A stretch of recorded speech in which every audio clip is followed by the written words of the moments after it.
हमारे साथ बातचीत करने के लिए बिलाल भाई मौजूद हैं और अक्सर आप देखते होंगे कॉलोनी के अंदर जब भी किसी भी तरह का आपदा आता है, जैसे विश्वकर्मा कॉलोनी में बाढ़ आती है या किसी भी तरह का जयपुर खड्डा कॉलोनी में बाढ़ आता है, तो सबसे पहले आपको बिलाल भाई खड़े दिखते होंगे।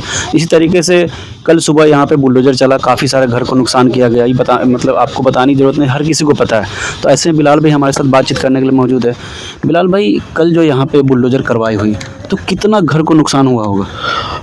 तकरीबन हमारे अकॉर्डिंग देखा जाए तो कम से कम 35 से 40 घर जो कि ज़मींदोज़ कर दिए गए और कुछ ऐसे मकानात थे कि उसमें फैमिली भी पूरी तरीके से रह रही थी और उनका सामान भी निकालने का मौका नहीं मिला। जबकि कोर्ट की तरफ से ये होता है कि 15 दिन का नोटिस दिया जाता है, आप लोग अपने मकानात खाली कर दीजिए। 15 दिन का नोटिस भी नहीं दिया गया।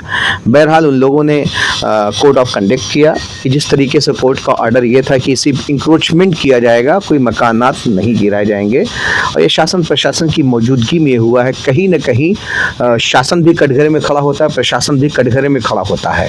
तो मैं दिल्ली सरकार के जो सीएम हैं, मैं उनसे पूछना चाहता हूँ और उसको बताना भी चाहता हूँ, क्या दिल्ली में कोई लॉ एंड ऑर्डर है कि नहीं है? क्या पुलिस या पुलिस के संरक्षण में या फिर डीएम एसडीएम के संरक्षण में या पुलिस पे प्रेशर बनाकर क्या किसी के घर को लूटा जा सकता है या किसी को घर को गिराया जा सकता है या किसी के घर को डेमोलिश कराया जा सकता है? आखिर अगर कोई अधिकारी इस तरह का कोई स्टेप लेता है, एक आम नागरिक लेता है, तो पुलिस प्रशासन उसके ऊपर दबाव बनाकर उस पर मुकदमे करती है।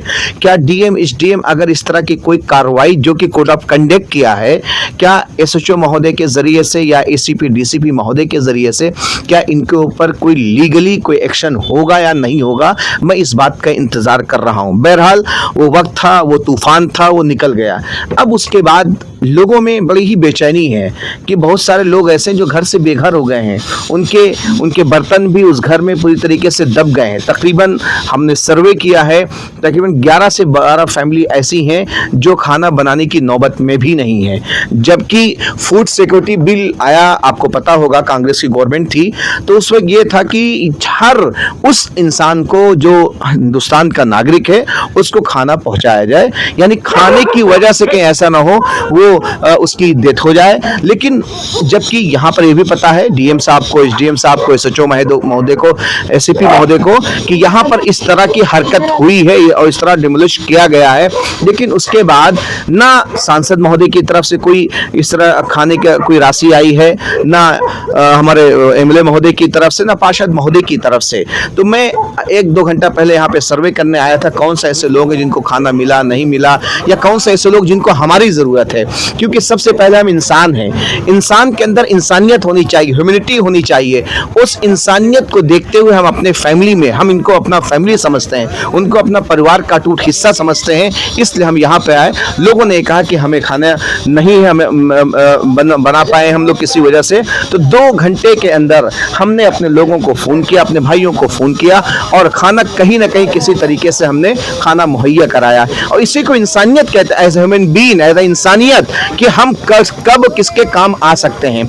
आपदा में लोग अवसर तलाश करते हैं। हम लोगों से कहना क्या चाहते हैं, अगर उस आपदा में आप लोगों का सहारा बनिए, लोगों की मदद करिए, तो वो ईश्वर, एक गॉड जो बैठा हुआ है, आपकी तमाम चीज़ों को बहुत आसान करेगा। मैं अपनी बहनों से, भाइयों से, अपने नौजवान साथियों से कहना चाहता हूं, बिलाल आपके साथ खड़ा हुआ है। मैं राहुल गांधी का सिपाही हूं और कांग्रेस पार्टी से जुड़ा हुआ हूं। माननीय राहुल गांधी जी ने कहा है, हर वो व्यक्ति जिसकी हमारी जरूरत है, आप सब लोग उसके घर जाइए। उसी को देखते हुए हम सब आपके बीच में आए हुए हैं। हम आपके मनोबल को टूटने नहीं देंगे। आपके हर कदम पे, आपकी हर जरूरत पे हम खड़े रहेंगे। कभी भी किसी टाइम आप हमें बुलाइएगा, हम आपके साथ खड़े रहेंगे। कोई भी दिक्कत होगी, किसी तरह की कोई दिक्कत होगी, हम आपके साथ खड़े हुए हैं। और एक बात और बता देता हूं कि आपकी लड़ाई कोर्ट में हम लोग पूरी मुस्तैदी के साथ और बहुत ही मजबूती के साथ लड़ रहे हैं और बगैर किसी भेदभाव भाव के सब, बहुत सारे हिंदू भाइयों के प्लाट यहाँ पर है, बहुत सारे मुस्लिम भाइयों के प्लाट यहाँ पर है, सबकी लड़ाई कोर्ट में लड़ी जा रही है और आप लोगों से किसी तरह का कोई पैसे की कोई डिमांड नहीं की जाएगी। हम और हमारा जैतपुर का समाज पूरी तरीके से मिलकर आपकी लड़ाई लड़ रहा है। जो यहाँ के लोग हैं जो हमारे प्लाट पे गंदी निगाह रखते हैं कि उनको कब्जा कर ले, जो यहाँ पे हमारी जमीनों को कब्जा करना चाहते हैं, उनको बताना चाहते हैं ये लोगों की खून पसीने की कमाई है, आप किसी भी तरह इसको कब्जा नहीं कर सकते हैं। ईश्वर की लाठी में आवाज नहीं होती है, लेकिन जब उसकी गिरफ्त आती है ना, यहाँ से गिरफ्त आती है, उसका एहसास भी नहीं होता है।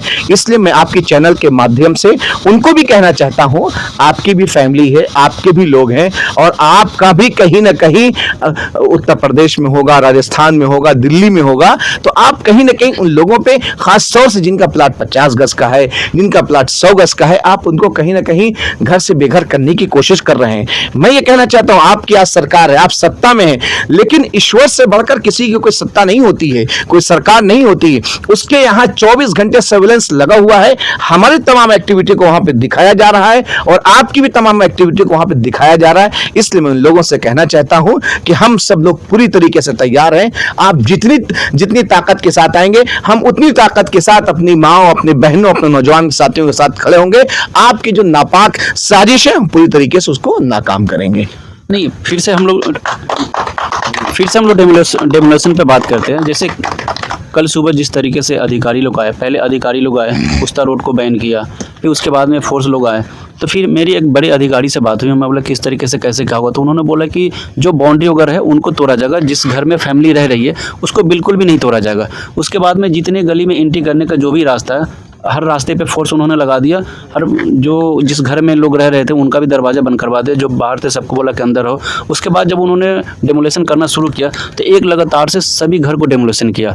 तो आखिर इसकी वजह क्या थी, मतलब क्यों डेमोलेशन क्यों किया गया? वो जो उनका मामला था या यहाँ कब्जा वाला था या लोग कहीं से आके कब्जा करके थे, आखिर इसका क्या वजह था? डेमोलेशन किसी को समझ में नहीं आया कि क्यों यहाँ पे जैतपुर खड्डा कॉलोनी डेमोलेशन किया गया। और यही मैं कहना चाह रहा हूँ, आपको समझाना भी चाह रहा हूँ और जो लोग चैनल के माध्यम से हमारी बात को सुनो उनको ही बताना चाहूँगा।